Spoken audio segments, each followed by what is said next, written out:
ಪಕ್ಷ ಬಿಜೆಪಿ ಬೆಂಬಲ ಕೊಡುತ್ತಾ ಇಲ್ಲ ಏನಾಗುತ್ತಾ ಏನು ತೀರ್ಮಾನ ಆಗಿದೆ?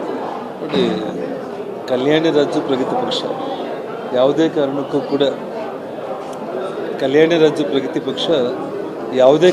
ಕೂಡ ಭಾರತೀಯ ಜನತಾ ಪಕ್ಷದಲ್ಲಿ ವಿಲೀನ ಆಗುತ್ತೆ ಅನ್ನುವಂಥ ಮಾಧ್ಯಮಗಳಲ್ಲಿ ಬರ್ತಾ ಇರುವಂಥ ಒಂದು ಸುದ್ದಿ ಆಗಿರ್ಬೋದು, ಅಥವಾ ನಾನು ಭಾರತೀಯ ಜನತಾ ಪಕ್ಷಕ್ಕೆ ಸೇರ್ಪಡೆ ಆಗ್ತೀನಿ ಅನ್ನುವಂಥ ಸುದ್ದಿ ಎಲ್ಲವೂ ಕೂಡ ಸತ್ಯಕ್ಕೆ ದೂರವಾಗಿರುವಂಥ ಒಂದು ವಿಚಾರ. ರಾಜ್ಯಸಭೆಯಲ್ಲಿ ಯಾರಿಗೆ ಬೆಂಬಲ ಅಂತೇಳಿ ಏನು ತೀರ್ಮಾನ?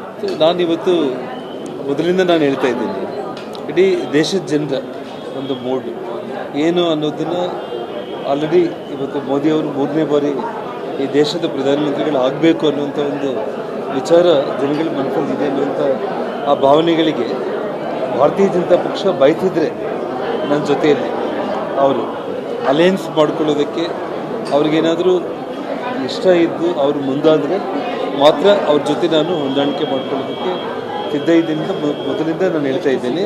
ಆದರೆ ಯಾವುದೇ ಕಾರಣಕ್ಕೂ ಕೂಡ ಕಲ್ಯಾಣ ರಾಜ್ಯ ಪ್ರಗತಿ ಪಕ್ಷ ಭಾರತೀಯ ಜನತಾ ಪಕ್ಷದಲ್ಲಿ ವಿಲೀನ ಆದ ಪ್ರಶ್ನೆಯೇ ಇಲ್ಲ, ಮತ್ತು ಜನಾರ್ದನ್ ರೆಡ್ಡಿ ಭಾರತೀಯ ಜನತಾ ಪಕ್ಷಕ್ಕೆ ಹೋಗಿ ಸೇರ್ಪಡೆ ಆಗೋದು ಆ ಪ್ರಶ್ನೆನೇ ಉದ್ಭವ ಆಗುತ್ತೆ. ಅದು ನೋಡೋಣ, ಅದು ಆ ಸಂದರ್ಭ ಬಂದಾಗ ಹೇಳ್ತೇನೆ. ಓಕೆ.